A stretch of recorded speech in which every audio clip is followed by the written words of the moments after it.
బ్రహ్మ అడవి ఈగలు చీమలు తినేసిన రాక్షసరాజు హిరణ్యకశిపుని శరీరం మీద తన కమండలువులోని నీటిని చిలకరించాడు. బ్రహ్మదేవుని బంగారు కలశంలోని నిర్మలమైన నీటి బిందువులతో హిరణ్యకశిపుని శరీరమంతా తడిసింది. అతడు తపస్సు చాలించి దట్టమైన వెదుళ్లతో కప్పబడిన పుట్ట నుండి బయటపడి మహామహిమతో బలసౌందర్యాలతో యవ్వనంతో ఒప్పారాడు. వజ్రంలా దృఢమైన పుటం పెట్టిన బంగారంలా మెరిసే శరీరంతో ఎండిన కట్టెల నుండి వెలువడే అగ్నిలా తేజరిల్లుతూ బయటకు వచ్చాడు.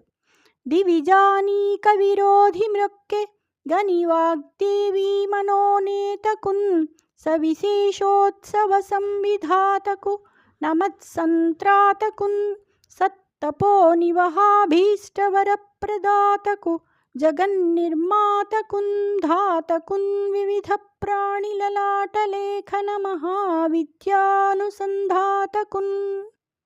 వాగ్దేవి మనోహరుడు, అతి విశిష్టమైన సంతోషాలు కలిగించేవాడు, నమస్కరించిన వారిని రక్షించేవాడు, చక్కని తాపసోత్తములకు అభీష్ట వరాలు ప్రసాదించేవాడు, జగత్ సృష్టికర్త, రకరకాల ప్రాణుల నొసటి గీతలను రాసే మహావిద్యను నేర్చినవాడు అయిన బ్రహ్మకు దేవతా విరోధి అయిన హిరణ్యకశిపుడు మొక్కాడు. జై శ్రీకృష్ణ.